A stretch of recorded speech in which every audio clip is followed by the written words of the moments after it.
Baik, Assalamualaikum warahmatullahi wabarakatuh.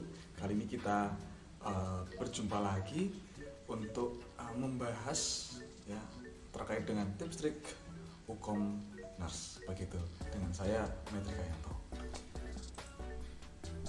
Oke saudara, kali ini kita akan berdiskusi ya membahas tentang manajemen keperawatan. Ya, sebelumnya kemarin kita sudah mendiskusikan ya terkait dengan blueprint bidang atau pada bidang keilmuan pada soal-soal hukum, itu meliputi KMB, keperawatan anak, maternitas, hingga manajemen dan keperawatan kedarurat. Nah, begitu. Nah, dari blueprint ini, kalau manajemen keperawatan itu kira-kira 3-9% atau sekitar 6 dengan 9 soal, ya. Itu yang potensi yang akan muncul jumlahnya sekian gitu. Nah, kita akan bahas untuk manajemen saja ini ya. Nah, ini dia lebih lagi manajemen keperawatan 3-9 ya, 3-9 soal saja. Nah, kisi-kisi yang pertama saudara. Jadi kita bahas kisi-kisinya dulu. Yang pertama ada soal yang berkaitan dengan manajemen konflik. Manajemen konflik yang berkaitan dengan bagaimana penyelesaian ketika ada suatu masalah antara baik itu misalkan antara rekan sejawat ataupun dengan pasien gitu. Nah, contohnya bagaimana? Contohnya seperti ini. Kita baca, seorang kepala ruang mendapatkan laporan adanya konflik yang terjadi pada bawahannya. Ya, penyebabnya adalah beberapa perawat merasa tidak adil dengan shift yang dibuat oleh salah satu tim, gitu. Salah satu ketua tim. Tim tersebut mendapatkan delegasi untuk membuat jadwal shift dari kepala ruang. Ya, apakah tindakan pertama yang harus dilakukan oleh kepala ruang? Ya, jadi Anda kalau misalnya jadi kepala ruang, apa yang Anda lakukan kalau ada kasus tersebut? Ini kaitannya dengan manajemen konflik.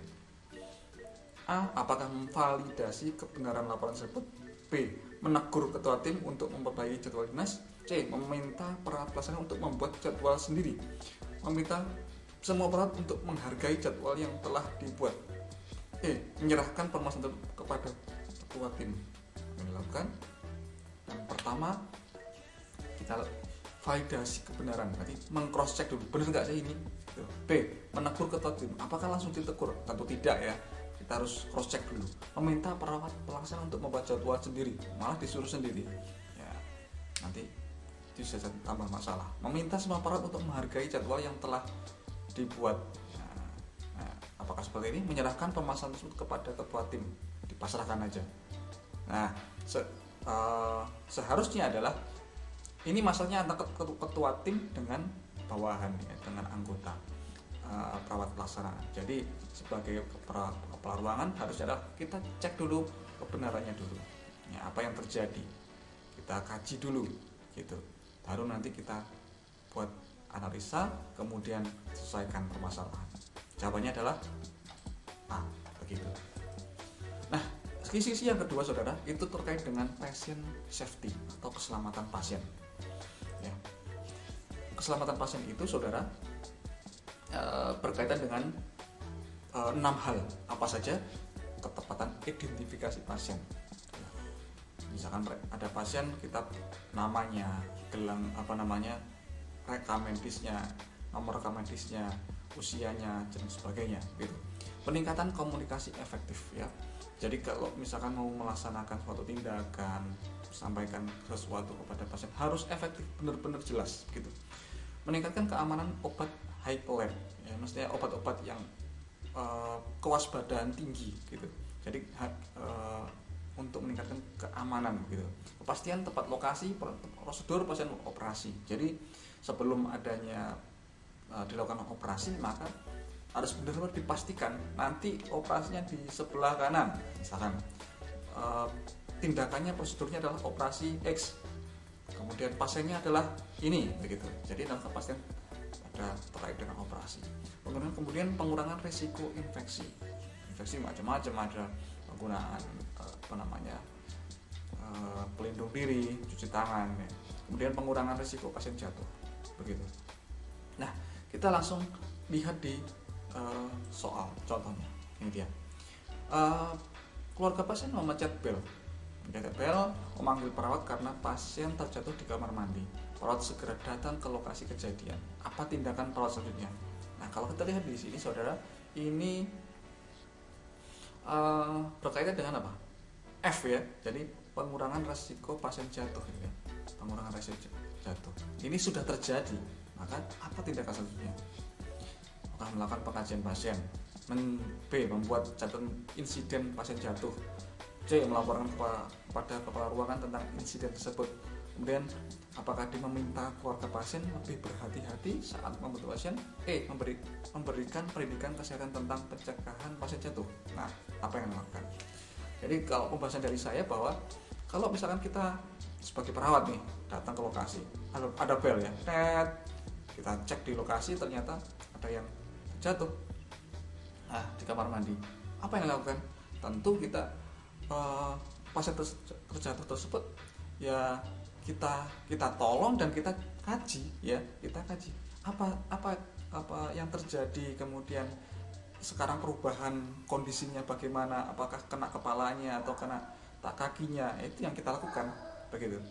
Nah, baru kemudian nanti kita bisa melakukan pencatatan insiden pasien jatuh. Nanti setelah tertangani dulu yang di lokasi, begitu. Nah, kemudian meminta keluarga pasien untuk lebih berhati-hati. Wah, tentu tidak begitu ya. Memang ini benar, tapi kurang tepat ya. Masa setelah kita datang lokasi, tolong hati-hati ini, tentunya tidak ya. Tapi yang lakukan dulu adalah dikaji dulu, begitu. Kalau memberikan pendidikan kesehatan tentang pencegahan pasien jatuh, ini lebih ke preventif ini ya, preventif atau sebelum kejadian ya. Biasanya untuk penyuluhan. Caranya begini itu untuk penanganannya. Jadi jawabannya apa? Jawabannya adalah melakukan pengkajian pasien. Berikutnya adalah saudara tentang tingkat ketergantungan pasien. Tentu Anda sering dulu sebelumnya dapat soal seperti ini mungkin pada saat ujian UAS misalkan, UAS atau UTS di kampus, tentunya ini sering Anda temukan. Nah, tingkat ketergantungan pasien itu ya, jadi seberapa butuhkah sih terkait dengan pasien itu dibantu atau dirawat oleh perawat gitu. Nah, ada kategori perawatan minimal, perawatan parsial, perawatan total. Perawatan minimal artinya membutuhkan perawatan yang sangat sedikit sekali. Pasien sebenarnya sudah bisa mandiri ya, bisa melakukan perawatan sendiri, hanya kita bantu beberapa hal saja. Kemudian artinya ADL, activity daily living, sehari-harinya dia bisa melakukan. Kemudian perawatan parsial atau sebagian, jadi ADL ada sebagian yang kita bantu ya. Kemudian kalau perawatan total artinya dia full kita harus bantu. Contoh pasien-pasien yang mengalami kesadaran, pasien di ICU gitu ya, yang benar-benar harus dirawat oleh tenaga kesehatan. Nah, itu. Kemudian kita lihat di sini soalnya, apakah tingkat ketergantungan pasien? Oke, seorang perempuan berusia 56 tahun dengan kondisi penurunan kesadaran, pasien lemah, gelisah, aktivitas bantu, ya. Kemudian tanda vital 90, 60, tekanan darahnya, nadinya 110, suhunya 37,6. Perawat menentukan kondisi pasien untuk perawatan selanjutnya. Apakah tingkat ketergantungannya? Oke, di sini kalau tingkat ketergantungan adalah pilihannya adalah ABC ya, minimal, parsial atau total. Ini kita coret ya, ini bukan B dan E bukan. Nah, kemudian berikutnya adalah yang kita harus garis bawahi di sini, pasien mengalami penurunan kesadaran. Nah, satu, pasien mengalami gelisah, yang lain-lain aktivitas dibantu, yang lain-lain adalah hanya pelengkap saja, pengecoh saja. Jadi kata kuncinya pasien penurunan kesadaran, gelisah, aktivitas dibantu, artinya ini adalah perawatan total. Begitu saudara. Yang keempat, saudara, terkait dengan gaya kepemimpinan. Gaya kepemimpinan ada namanya otoriter ya, kemudian demokratis, laissez-faire gitu ya. Nah, ini dia autokratik atau otoriter. Kemudian ada laissez-faire. Mungkin bunyinya gitu ya. Kemudian demokratis ya. Gimana sih bedanya? Bedanya gini, sedikit saja kita akan bahas bahwa autokratis, kalau kita lihat gambar di sebelah sini ya, autokratis ini adalah otoriter. Jadi kalau perintah gini, do this, lakukan ini, wes apapun perintah dari atasan lakukan, begitu. Jadi otoriter. Laissez-faire. Nah, ini contoh percakapan, contoh perintahnya gini, do this or that as you see fit ya, lakukan ini atau apapun lah yang menurut Anda pas, menurut Anda tepat, gitu ya. Jadi si pemimpin itu pasrah, kalau menurut kamu itu bagus, kerjakan aja. Itu laissez-faire. Kemudian demokratis. Bagaimana dengan demokratis? Demokratis, contoh dokumen perintahnya gini, what do you think we should do? Nah, apa yang menurut Anda kita harus lakukan? Jadi ada mekanisme saling interaksi terkait dengan keputusan. Ini enaknya gimana? Oke, kita lakukan A, ini kita lakukan B. Ini demokratis, gitu ya. Bedanya antara otoriter, laissez-faire, dan demokratis. Sekarang kita lihat di soal, saudara. Ini contohnya, dalam melancarkan tugas, para perawat di bangsal bedah harus sesuai tujuan yang telah ditentukan oleh kepala ruangan. Tidak ada sedikitpun yang bantahan dari perawat untuk melaksanakan tugasnya sesuai dengan yang diinginkan kepala ruangan. Apakah gaya kepemimpinan pada bangsal tersebut? Nah, kata kuncinya di sini adalah tidak ada sedikitpun bantahan dari perawat untuk melaksanakan tugasnya dengan yang diinginkan kepala ruangan. Jadi, kalau yang di sini adalah otoriter.